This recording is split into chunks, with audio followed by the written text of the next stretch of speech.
consequences and challenges, and they were undreamt of by those great engineers of the 20th century. But they are real and here for us to deal with. They also provide new opportunities to produce other major inventions. So the question is this: how can we be successful at solving these problems without creating another cascade of unintended effects? How do we reduce this unpredictability if we are not able to eliminate it completely? When we create the greatest achievements of this century, how do we avoid these achievements from becoming the greatest challenges of the next century? That requires us to think more long-term and to go beyond narrow technical considerations or technological considerations. So my call to you today, and my challenge to all of us who are graduates of this great institute, is to think beyond technological solutions to the problems that face us today, but to see them in the broad context of human lives and human aspirations. The most important challenges facing the world, climate change, terrorism, inequality of opportunity, poverty, have their roots in human behavior. Even the greatest scientists and engineers cannot solve these through technology alone. Rather, we might seek to design technologies with careful attention to the human beings who will use them and who will abuse them, and to turn to the human condition. First of all, this requires us to collaborate on teams that include many disciplines. Effective solutions may require collaborations with psychologists or biologists or political scientists or artists or experts from very different disciplines. We need to infuse our thinking with new perspectives at every opportunity. Diversity of perspectives and backgrounds enriches innovation. As engineers and scientists, you must continue to cast a wide net in your thinking beyond science and technology to the arts, history, economics, literature, languages, and other disciplines. Appreciate the visual arts, film, and music, fields where India is a font of creativity and ideas for the world.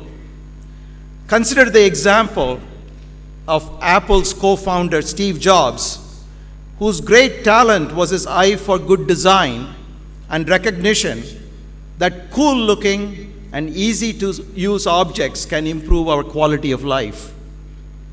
Seek insights from sciences outside your field, from neuroscience, for example, which is revealing so much about the biological underpinnings of cognition, learning, and memory, or from economics, which gives insight into incentives and motivations that shape human behavior.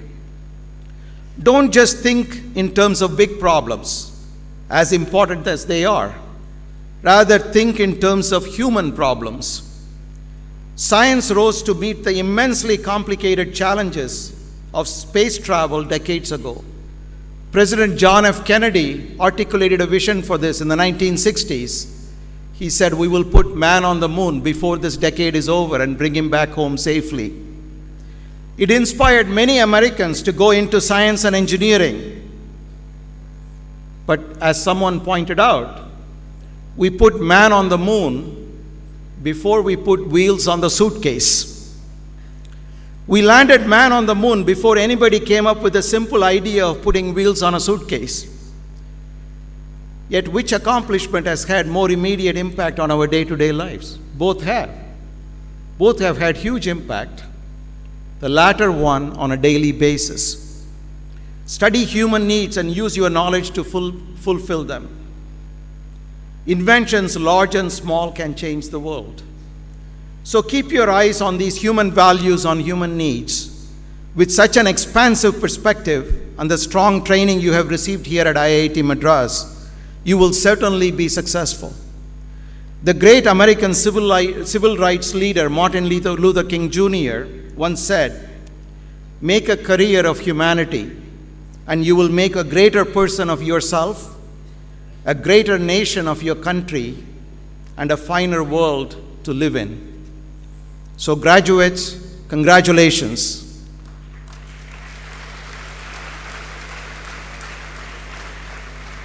Make a career of humanity as you shape your lives as well as the future of India and the world. Thank you very much.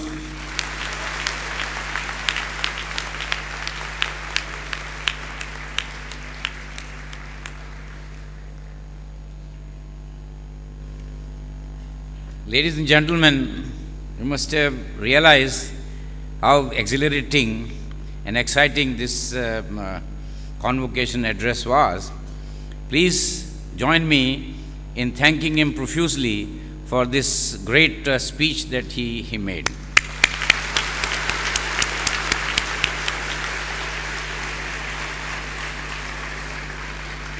I now move on to a very pleasant function. As a part of this greater function, award of honorary degree of Doctor of Science, honoris causa, to the guest of honor.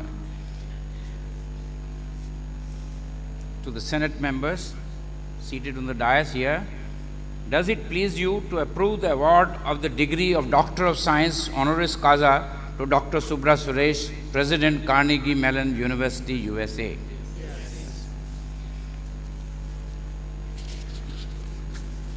Director, Mr. Director, please award the degree of Doctor of Science honoris causa of the Institute to Dr. Subra Suresh.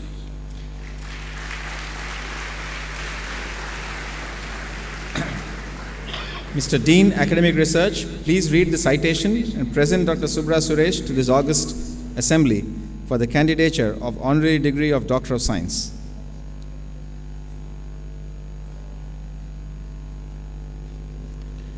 Citation. Professor Subra Suresh, who has very recently taken over as president of Carnegie Mellon University, is an outstanding technologist and scientist in the area of mechanical behavior of materials. At the same time, Professor Suresh is making exemplary contribution in providing scientific leadership in the United States of America. Prior to his appointment as CMU president, Professor Suresh was the director of National Science Foundation, NSF, and an independent US federal agency with the mandate to fund basic research and education in all fields of science and engineering. He is the first Indian American to have held this prestigious position. His vision for global science and technology is neatly summed up upon his article in Nature. I quote, "In our rapidly expanding global scientific research enterprise, good science anywhere is good for science everywhere, provided that there exists an open flow of information with transparent processes to promote rigorous peer review and scientific integrity," unquote. Professor Suresh received his degree of Bachelor of Technology, BTech, from IIT Madras in 1977 in Mechanical Engineering, MS from Iowa State University in 1979, and SCD from Massachusetts Institute of Technology, MIT, in 1981. Professor Suresh then moved to University of California, Berkeley, as a scientist at the famous Lawrence Berkeley Laboratory. He started his academic career as an assistant professor of engineering at the Brown University in 1983 after brief visiting assignments at the Royal Institute of Technology, KTH, Stockholm, and Sheffield University. Subsequently, he was elevated to the position of tenured professor at the Brown University in 1993. He moved to MIT in the Department of Material Science and Engineering the same year. At MIT, Professor Suresh became Ford Professor of Engineering in 2002 and held the position of Program Chair, Advanced Material Program, Singapore MIT Alliance, and Head, Department of Material Science and Engineering. He was appointed Dean of Engineering at MIT in 2007 and continued in his position till 2010 when he took over as the Director, NSF. Academic distinctions showered on Professor Suresh, and that includes the TFR Swedish National Chair in Engineering, KTH, Stockholm, Gordon Moore Distinguished Scholar of California Institute of Technology, Senior Humboldt Research Prize, Germany, and Max Planck's lecture at the Max Planck Institute for Metallforschung, Stuttgart, Germany. During his years at MIT, Professor Suresh was also a member, Materials Division, Executive Committee of ASME, Coordinating Editor, International Journals, Acta Materialia and Scripta Materialia, Member, Board of Governors, Acta Materialia Incorporated, and Founding Director, Global Enterprise for Micromechanics and Molecular Medicine. Professor Suresh has carried out quantitative investigations of the microscopic and macroscopic aspects of mechanical behaviors of metal, ceramics, thin films, piezoelectric materials, and composites. He has authored or co-authored more than 250 papers in peer-reviewed international journals, as well as a large number of patents and conference publications. He has written 3 books, 2 of which are translated into Chinese and 1 into Japanese. In recent times, Professor Suresh has focused on biomaterials, particularly on the aspects of micromechanics and in-cell measurement of these materials. While working at the frontiers of technology, Professor Suresh did not ignore problems encountered by countries such as India. His work on the measurement of cell membrane elasticity of malaria-infected blood cells using optical tweezers brought out underlying physics of the cell rupture under diseased condition. It is virtually impossible to list all the awards bestowed on Professor Suresh.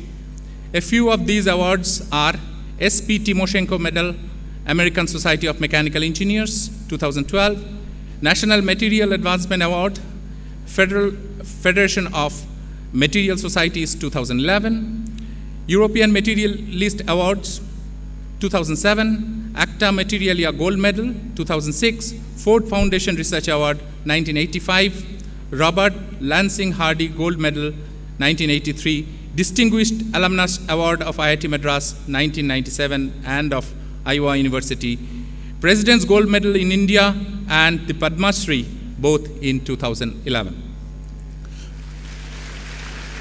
Professor Suresh has been nominated as fellow by a large number of academies and societies, such as the US National Academy of Sciences, Indian Academy of Sciences, Bangalore, Third World Academy of Science, Italy, Indian National Academy of Engineering, the American Ceramic Society, American Society of Materials International, American Society of Mechanical Engineers, and Material Research Society.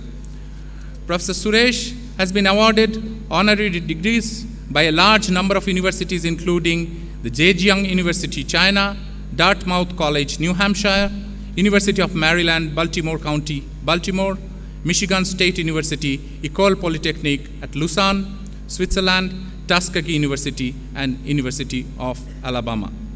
In conferring upon Professor Subra Suresh its degree of Doctor of Science honoris causa, Indian Institute of Technology, Madras, is proud to honor a truly global leader in scientific research and technical education, and an outstanding scientist and technologist whose ceaseless endeavor has been to use the tool of technology for the betterment of mankind. IIT Madras takes special pride in the achievements of Professor Subra Suresh, as he happens to be one of its own distinguished alumnus. The Institute is confident that his efforts in fostering excellence and relevance in scientific and technological research will have a significant impact towards meeting the challenges of the 21st century.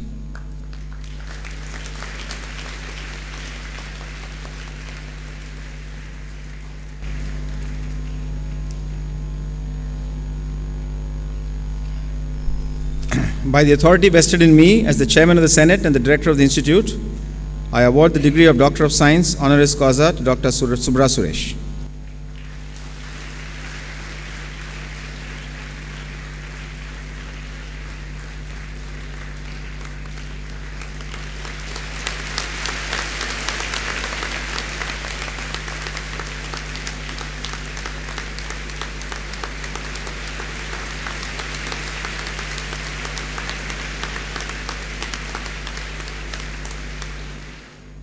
May I request Dr. Subra Suresh to respond and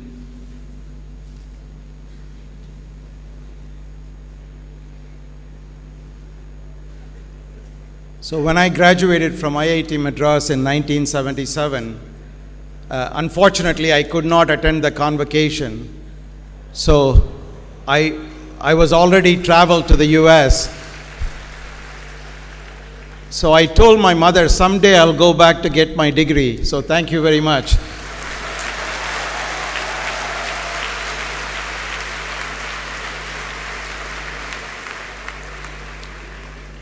So although I've been lucky enough to receive both earned and honorary degrees from different institutions, this is truly special. This is coming back home, and this means a lot to me. So I really want to thank Director Bhaskar Ramamurthy, the Chairman of the Board of Trustees, the Deans, and all my colleagues and friends at IIT Madras for this honor. I'm truly honored and humbled by this recognition. I have just one little piece of advice to the graduates. So you've spent 4 years here, and just like what I did, now that I have the benefit of hindsight from the last 36 years, I can make this statement with some valid data points as a scientist or an engineer. When you look at the person sitting next to you or in front of you or behind you, they were your classmates, they were your friends, they were your hostel mates. You played with them, you competed with them, you argued with them, you collaborated with them. You wondered how this competition will get through. But think about it this way. 20 years from now or 30 years from now, most of you sitting in this room will be leaders in many different spheres of life. So it's wonderful that you already have the network, and it'll help you 30 years down the road. Congratulations and thank you.